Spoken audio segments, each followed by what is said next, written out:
Hai, akkam bultaan nagaa bultanii hordoftoonni caalee miidiyaa akkam jirtu nagaa fuudha galanii waaqayyoodhaaf haa ta'u nageenya na bira jiru isin biras akka jiraatu abdiin qaban isiniin jedha nagaa bultanii nagaa fuudhaan bule galata waaqayyo isinis baga nagaa naa bultan isiniin jedha hordoftoota koottaa daabboo qopheesseera qursee nyaannaa shaayii asitti qophaa'ee jiran isiniin jedha.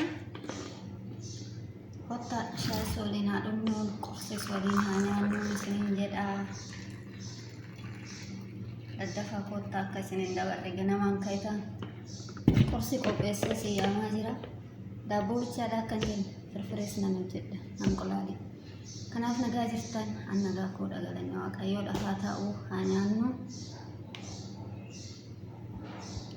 sinin jeda perlu di mana madami jirtan terjadi nyata.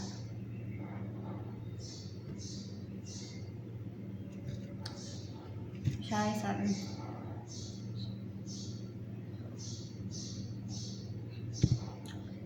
kenapa kesan nyertani anak aku anjir galata ayo YouTube ko subscribe like share na fola nujajjabe senin jedha akka jajjawaanne hojjennu yeroo mana madami keessa galles biyya keenya keessatti akka jajjawaanne hojjennu nujajjabe senin jedha like nuuf godha warra yeroo taatan immoo subscribe gochuudhaan maatii keenya ta'anitti makamaan isiniin jedha isinan jaaladha warra subscribe naaf gootanii galatoomaa warra haftan immoo itti subscribe godha like isiniin jedha kanaaf baay'een isin jaaladha har'a maal isinitti mul'iseetan har'a bultii 30 guyyaa damoosati mudannoo koo ayee damoosa kanaati irratti yeroon jalqaba biyya arabaa dhufu na mudateen isinitti himaa wanta nama kofalchiisuuti karaa arabootaatiin ollaalame immoo wanta nama gargaaru jechuudha.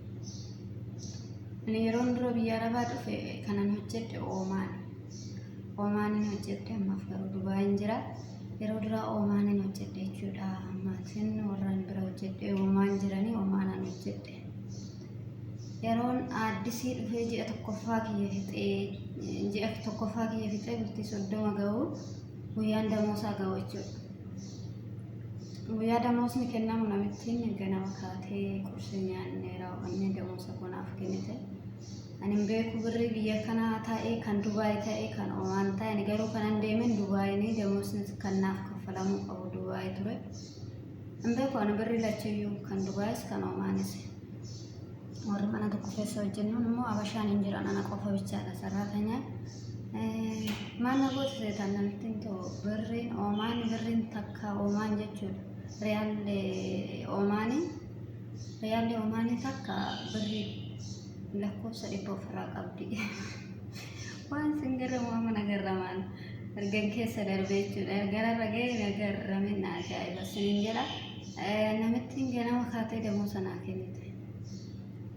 Damoosa naa kennite birrii san ishee ja'a naa kennite jechuudha. Ani beeku farrameetuma fudhadhe kaani damoosuma hidhee tanan lakkoofsa 100 kan qabu birrii biyya keenyaati waan ta'eef kan akkasumas tana fudhadhe birrii ja'a jechuudha. Birricha koo fudhadhee tan alaafinti yemmuu kan na fiddee isaan osoo hin ta'in warra biyya kanaati jechuudha. Danda'a warra Omaan asii fudhachuu sararaatanya kan na fidde namittiin aziraatti jechuudha biyya kana Dubaay. Amma damoosa naa kennitaanis damoosa koo fudhadhee farramee fi borsaa koo keessa godhadhee ol kaawwadhe. 600 yeroo isaan 600 damoosni bara 2000 fi akka Itoophiyaatti bara 2004 jechuudha. Damoosicha koo fudhadhee borsaa keessa godhadhee ani afaan hin beeku birriinis akkam akka ta'e ijoollees namni gaafadhu hin jiru zim jedheetuma ol kaawwadhe. Namittiin nu fudhatte tun immoo nuyi Abashaan nama lama namittiin nu fidde jechuudha. Takkas Omaan achuma narraa fagaatte malee xiqqoon jirti Abashaan kan guyyaa tokko nu fidde jechuudha nu nama lama. Ishiidhaaf immoo damoosni kan kaffalame birrii Dubaay.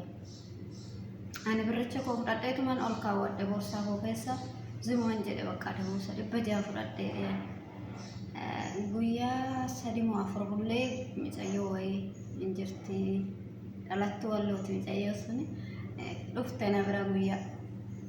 Ani afaan beeku hojii waan tokko natti argisiisuu dhufte na barsiisuudhaaf jechuudha. Yeroo ishiin dhuftu damoosa sii kennanii naan jette eeyyannaa kennanii jedheen. Meeqa sii kaffalanii naan jette 600 jedheen. Achumaan mucayyoo wajjin kifilee kiyya gallee birrii kana itti argisiisa. Mucayyoon laaltatti garramamte maaliif birrii jaabee naan jette. Birrii 600 jedheen. Ani birrii achi lakkoofsicha achirra jiru 100 sanan laala malee ani birrii isaanii adda ani beeku reefuun dhaqee haarawaa birrii sargeen beeku waan ta'eef.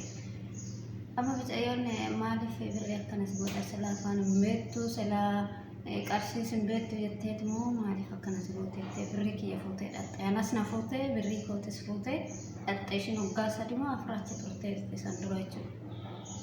Yeroo ishiin na fuutee dhattu maaliif damoosa kana kennitaaf maaliidhaaf birrii 6 kennitaaf ishii sila afaan hin beektu ganzaba sila addaan hin beektu jetteeti moo kan akkana gootu moo kenneef jettee ati waaqayyo sodaattu nama yoo sodaachuu baattetti. Amma namittiin ani waan mashiin taatu ilaala jedhee kanan malee ni damoosa ishiin dhowwan hin kenninaaf karramtee naan jette mucayyoon ani karramee jira damoosa hidhee kana fudhadhe. Birrii 600 birrii kana fudhadhe damoosa kootee hidhee kana fudhadheen jedhee. Amma mucayyoon barbaannu birrii 5 hundaattuu kennitaniif kennaaf yookaan kara biiroo deebisaatti. Anis hojiin hojjedhu hin jedhe bakka afaan hin beeku birriin arganaaf hin kennamne hin hojjedhu dee sana inni deemu. Amma ani hojjechuu dinnaan guyyaa sana osoo hojiin hojjetinaan oole jechuudha zim jedheetu. Afaan hin beeku waa isaan naan jedhan hin beeku gina hojii hojjechuu hin barbaanne maaliif damoosni qonaan kennamne waan ta'eef ani kana fudhadhe afaan silaan hin beekne birrii 600. San booda namittattiin kootu ta'e hojjedhu naan jette ani hin beeku hojjedhu hin barbaadu jedhee namitti na yaa maalaafiti.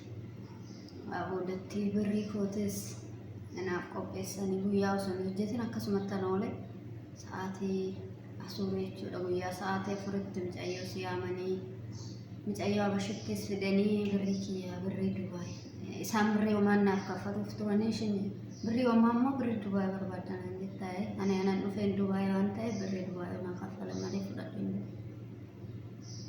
Amma namichatti itti dawwalanii namitti na fiddatti dawwalanii hojii nu diddeenuu hojjechuu diddeedhanii birrii dunaan kennanii dura jechuudha. Amma namitti ani afaan hin beeku mucayyoon akkasumas ishee abashaa teenya san jechuudha. Maaliif hojii hojjechuu diddeenaan jennaan damoosa ana birrii anaan jedhanii birrii 600 birrii biyya kanaa birrii 6 naa kennite. Amma ijoollee gaafannaan ijoolleen akkanaa birrii 6 naan jedhanii ani barbaadu jechuudha maaliif birrii 6 naaf kennite afaan silan hin beekneef immoo maaliidhaaf kan ishiin akkana gootennaan namitti loltee bakka anatu kaffala damoosa keejjee ananas ni kaffala har'arraa itti atakkitti tana damoosa kee harkatti siifaa kennanii damoosni kee har'arraa jalqabee birrii 600 naan jette. San booda asuurii damoosa koonaaf kennan 600 jechuudha. Ani guyyaa sana irraa jalqabee birrii ilaaluun jalqabee dhugaa waaqayyo baay'ee nama garramanii araboonni maaliif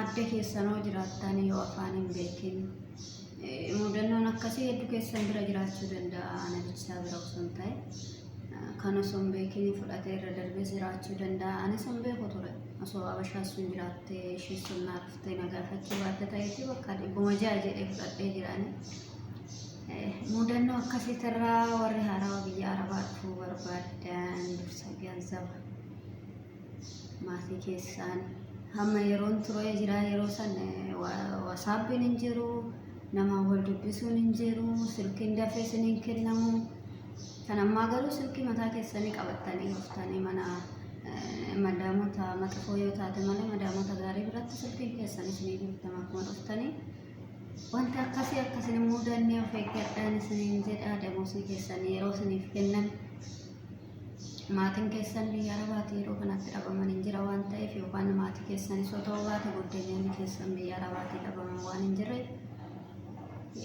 seerii kaastanii footoo isaan gaafachuu qabdan jechuudha maatii keessan.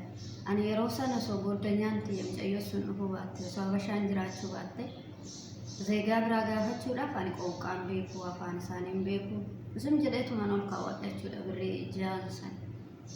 Kan hagan afaan baradhutti isuma sannaa kaffalan jechuudha maaliif ani afaan isaanii beekee waan ani dubbadhee too isaan hin gaafanne waan ani warroota qoonqaa biraa beekan immoo hin gaafanne jechuudha. Kanaafuu warri haarawaa biyya arabaa taa'anii yeroo dammoosni keessan isiniif kennamu haarawaa taatanii warra afaan hin beeku bikcharii kaastanii goddanyoota keessaniif ergitanii qarshii meeqattanii gaafachuu hin dandeessan. Amma teekinooloojiin babal'atee jira. Haala bareeda keessa jirra waan ta'eef amma muudannoon kiyya kana fakkaatan isiniin jedha. Warri akka koo muudannoo akkasii qabdan yoo jiraattan koomentii jalatti naa barreessaa. Isiniin jedha obboleewwan koo waa hedduu keessa darbanii har'as geenye jirra. Warra numaa'ee dhufaniif immoo itti haala gaariidha yeroon ammaa kun. Maaliif biyya ofii keessatti waan hundaa leenji'aniif dhufa waan ta'eef akka yeroo keenyaa sanii miti. Ani yeroon dhufu ammoo tokkoon beekfachuu manuma duudatti seene galata waaqayyoo har'a geenyee jirra. Birrii 600 keessa isbaanee har'a 1000 birrii 1000 seennee jirra waan ta'eef ala bareedaadhaan hundumtuu fatanumaa isiniin jedha. Karena for YouTube kau terfarah tadi mau subscribe gochuun anak tani isiniin jedha. Warri mudannoo akka koos muda demoo komentii jalatti naa barreessan isiniin jedha. Isinan jaaladha. Naannaa turaa oolmaa gaarii.